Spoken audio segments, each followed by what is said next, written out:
I don't know about anything else. I've never been any other way. And darker still, colour has run out from the land. Only form is left, the clumped treetops like a dragon's back. The sky deepens to midnight blue. The orange of the streetlights is blotted to a fondant cerise.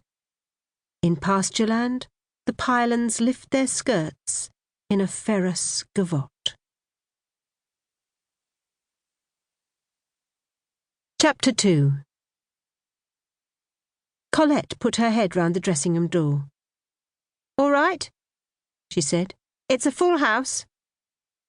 Alison was leaning into the mirror, about to paint her mouth on. "Could you find me a coffee?"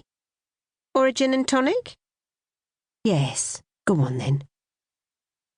She was in her psychic kit now. She'd flung her day clothes over the back of a chair. Colette swooped on them. Lady's maid was part of her job. She slid her forearm inside Al's black crepe skirt. It was as large as a funerary banner, a pall. As she turned it the right way out, she felt a tiny stir of disgust, as if flesh might be clinging to the seams. Alison was a woman who seemed to fill a room even when she wasn't in it. She was of an unfeasible size, with plump, creamy shoulders, rounded calves, thighs and hips that overflowed her chair. She was as soft as an Edwardian, opulent as a showgirl, and when she moved you could hear, though she did not wear them, the rustle of plumes and silks. In a small space, she seemed to use up more than her share of the oxygen. In return, her skin breathed out moist perfumes, like a giant tropical flower. When you came into a room she'd left, her bedroom, her hotel room, her dressing room backstage, you felt her as a presence, a trail. Alison had gone, but you would see a chemical mist of hairspray falling through the bright air. On the floor would be a line of talcum powder, and her scent, Je reviens, would linger in curtain fabric, in cushions, and in the weave of towels. When she headed for a spirit encounter, her path was charged, electric.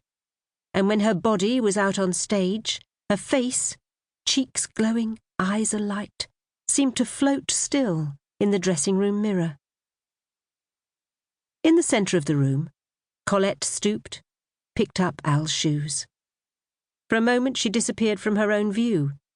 When her face bobbed back into sight in the mirror, she was almost relieved. "What's wrong with me?" she thought. "When I'm gone, I leave no trace. Perfume doesn't last on my skin. I barely sweat. My feet don't indent the carpet."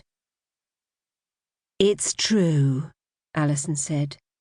"It's as if you wipe out the signs of yourself as you go, like a robot housekeeper.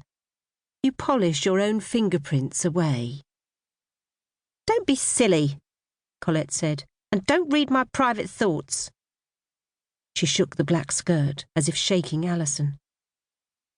"I often ask myself, let's see now, is Colette in the room or not? When you've been gone for an hour or two, I wonder if I've imagined you." Colette looped the black skirt onto a hanger and hung it on the back of the long mirror. Soon Al's big black overshirt joined it. It was Colette who had persuaded her into black. Black, she had said, black and perfectly plain. But Alison abhorred plainness. There must be something to capture the gaze, something to shiver, something to shine. At first glance, the shirt seemed devoid of ornament, but a thin line of sequins ran down the sleeve, like the eyes of sly aliens reflecting black within black. For her work on stage, she insisted on colour. Emerald, burnt orange, scarlet. "The last thing you want when you go out there," she explained, "is to make them think of funerals." Now she pouted at herself in the glass. "I think that's quite nice, don't you?" Colette glanced at her. "Yes, it suits you."